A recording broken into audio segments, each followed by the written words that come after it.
If you're a mobile detailer, there's no way around it. You are gonna have to detail in the sun. Now, depending on where you live, that's gonna be more extreme than others. For instance, here in Texas, maybe right now because we're getting towards September, October, so the sun won't be as extreme. But in the summertime, peak heat, it gets pretty crazy with the heat and trying to detail in the sun. So in this video, I'm gonna give you, I think around like 8, not in order or numerically, but I'll give you around like 8-9 tips on how to detail in the sun, in the heat. So the main focus of this video would just be to kind of walk you through how the different ways that you can work in the sun. And again, like a big key thing to this is you have to adapt to the sun.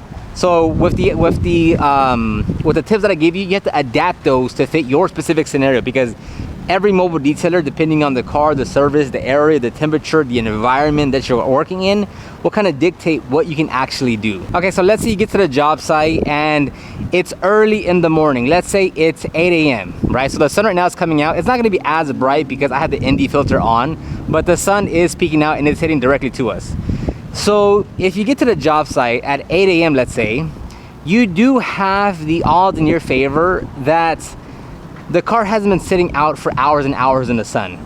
So at 8 a.m. to, let's say, when the sun starts coming out, like at, I don't know, 10 a.m., 11 a.m., you can practically work normal, or at least work faster before the sun comes out. Now, if you know you're gonna be doing an exterior and an interior detail, and you get to the job site at 8 a.m., and it's before the sun comes out, it would make sense to start with the exterior. That way you beat the sun. It's still gonna get hot later, but at least you can do the interior inside with some of the tips I'm gonna give you here later in the video. So where at least you got the wheels, tires, you got the exterior done, and you don't have to battle the sun a few hours later. So in that regard, it would make sense to first start with the exterior, then the interior, right? So if you get to the job site at 8 a.m. and the car is still cool to the touch, like the sun hasn't been beating down on it, well, you have a bit more liberty of how you're gonna tackle that. Now, it's gonna be different than when you get to the job site. It's 1 o'clock, the sun's been sitting, the car's been sitting out here for hours, and every panel is going to be hot. So the next thing you can think about is moving the car to the shade, right? Can you move it to the shade? Can you move one side of the car this way? That way the sun's just hitting this side, but this side is getting cooled down and you're working on that side, right? Now this video is focused on the detailing side of things, but if you need help on the business side, for instance, improving your sales process or getting better at pricing your services profitably, or maybe marketing your business and optimizing your Google business profile, or maybe creating a website on Squarespace, I have in-depth training on all of that inside of my training platform called Detailers Growth Academy that you can find down below. Now this one has 6+ courses of in-depth training that teaches you the business side of detailing. If you're interested in learning more about that, you can find it in the link in the description box or even the pinned comment. Now also keep in mind, if it's been sitting in the sun for hours and then you move it to the shade, it's not like you can just start working as normal and start spraying your cleaners or rinsing it down, because all the panels, the glass, the wheels, the tires, they're still gonna be very hot. So it's still gonna dry up very fast. So just keep that in mind, to where you still need a cool down period, so to speak. Now again, this is gonna be very dependent on your location, on where you are and your environment. Maybe there is shade over there, but it's, you know, the parking is very tight over there, so you can't go over there. Or maybe you can go over there, but like it's gravel or it's dirt and you just don't wanna work in that environment based on whatever services that you're doing.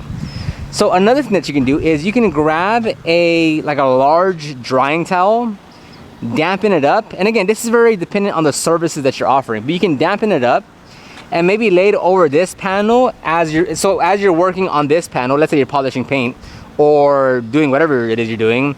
As you're working this section, once you get to this panel, you take it off, you throw it over the hood. This part should be cooler because it's a damn towel.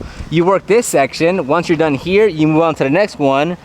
Take this towel here, let's say you flip it to this side of the hood. This part of the hood would be not as hot. You work this section and you just keep on doing that. Again, when you're working in the heat, you have to get creative. Like, that's the only thing I can really tell you, is you have to get creative. There's not gonna be one method in how you go through the process when it's really hot outside. And there's gonna be a difference between like when it's hot, when it's really hot, and then when it's extremely hot. Because there's been so many times when we were mobile that we would skip steps. Like let's say the iron remover, right? There's been times where like it is just, the panels are just so hot, you literally cannot allow any type of dwell time. Like as soon as that water hits it, it's evaporating. So there's gonna be times where it's like, hey look, we would love to do this step here. Given how hot the panels are, given what time it is, we're just gonna skip that altogether because we're gonna create more problems and more headaches for ourselves based on the environment that we're in. So like for a lot of times the iron remover, we'll skip that because it's too much to handle and the heat. Another variation that we do while we're working in the sun is, let's say, you know, oftentimes we would want to clay like the whole side. We just get our pump sprayer, spray it down, and just get the claying, right? Now, when it's really hot, you might, you know, again, depending on all these on all these conditions, maybe it makes more sense to spray it down, clay, dry, move to the next section, spray down, clay it, dry, move to the next section. Again, this is because the product, the rinseless, whatever you're using, is drying up too fast. Which goes to my next point, which this is what we also had, is having some form of DI water, right?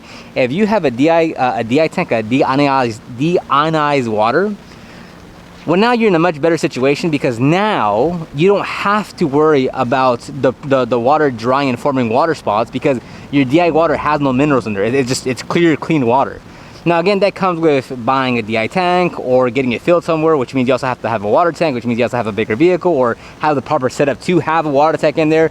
If that doesn't make sense for you, I totally understand, but that is something that definitely changes the game in terms of being able to work outside in the sun because you're not worried about having to rinse the vehicle down over and over because no water spots are going to be formed. It's the same way when you're doing window cleaning for homes, is that if you're gonna work on a 3-story home and you have a water fed pole, using deionized water is far more effective because you don't have to worry about drying the windows when it's 3-4 stories high because no minerals are gonna form on it because the water has no minerals due to the DI water. So those are just a few things you have to keep in mind. We can also talk about the wheels. Like let's say, you know, especially for us, we would use acid to clean wheels. Now, if the wheels are really hot, maybe the customer just got to their house because they came from work, it's 2 o'clock, the wheels are really hot. Well, we're not gonna go with an acid cleaner if the wheels are still hot. As a whole, if the wheels and brakes are really hot, we'll go and detail the rest of the vehicle and wait till the very end. That way the wheels and brakes and the tires are just cooler. If that means we have to kind of rinse down the panel again and dry it and kind of work over ourselves, that's fine. We'll do that because the temperature is just too hot. So whatever process or method you're accustomed to, whether at your house doing detailing your own car, or maybe you sometimes work out of your own home garage, you have to adapt when you're out in the field mobile detailing. And again, California weather is going to be different than Texas weather, right? So there is different levels of heat. But what you're accustomed to doing will have to be able to. You're going to have to adapt it when you're in the field. Like there's no way around it. You may want to do this one particular thing and you're like, okay, I'd like to do it. But then again, if you're polishing paint and the panel's really hot, okay, it's cycling a lot faster. Or you want to go and you want to use iron remover and just instantly drying up. Okay, well, you have to adapt something to it.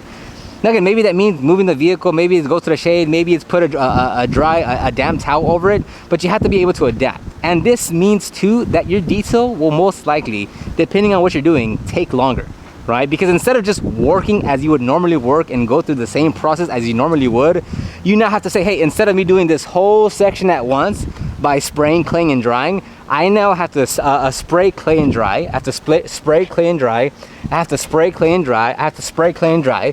And it's just going to take longer. But these are the things that you have to face as a mobile detailer.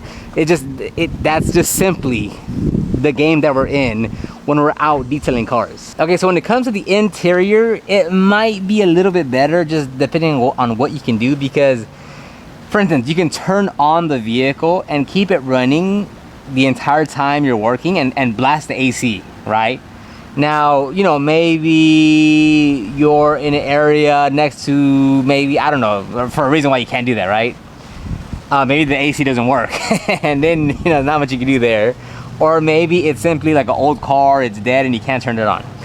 But if you can turn on the car and just keep the AC running, fantastic. You know, another thing you can do just to make it a bit more comfortable there is just use a wet towel on your head and work in there. Same thing can be applied on the exterior. Another thing you can do is so obviously use the same principles that I said earlier of moving the car around, finding shade, morning, all that's gonna be applicable here. But next thing you can do is maybe get a very small portable fan. Everyone has one, DeWalt, Ryobi, Milwaukee, and just kind of keep that pointing towards you while you're working. That can definitely help out, because again, like if you're in 100, 105, 108 degree weather, like any little air is gonna help you out because it's so damn hot. So that would definitely work.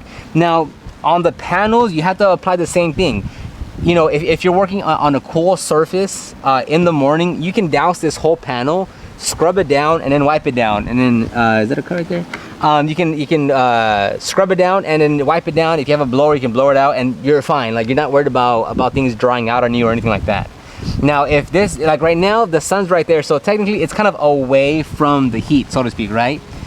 Now, if this vehicle was flipped and then it was basically facing the sun, and this door panel was very hot, you can't spray down the whole surface because it's going to dry. Now, if it's really that hot, it'll dry on impact, basically. So if this one, if you're accustomed to like spraying down the whole door panel, well, for this one, you'll spray into your cleaner, your brush, whatever you're using. Don't spray onto the surface and then scrub it down like that and then immediately wipe down. So it's the same principle as the exterior, where you're not going to work these large sections because of the heat, because it's drying out so fast. You want to work much smaller sections. That way you have enough working time with the product to get it clean and dried out before it dries out on the surface. Now, another thing that you can do is, whether it's those kind of cheap rubber floor mats that are kind of foamy, whether it's the floor mats of the vehicle itself, whether it's maybe some towels, put that over the windshield. You can use the wiper blades to hold it down. We use those soft, plushy little foam pads, and it's held down by the wiper blades. That way this section is always covered and is giving a shade. Like that makes a pretty big difference. Like you can use the floor mats, but if you need to clean them first and then use them to give you shade, and at the same time it'll dry because it's you know, it's out there, you know, in the sun. But that makes a big difference to block this section right here while you're working. That way you don't have this big old window allowing so much heat and inside, and it's just burning you up, burning the plastics, getting the dashboard all hot. So that's definitely a big tip that you can use that makes it a lot more, I don't want to say comfortable, but it makes it more, you can work on it a bit more when you have it covered. Because I don't want to say it makes it more comfortable, because if you're in 105 weather, nothing makes it more comfortable. You just get to work with it a little bit more. And that's gonna wrap up the video right there. Again, there's a few other things that we can talk about in terms of how to keep yourself cool with hydration or food or taking breaks and all these other things, but just wanted to keep it more focused on the actual how to work on the vehicle itself. If you have your own tips, leave them down below in the comment section, and I'll see you guys on the next video, because my goal is to be consistent from here on out.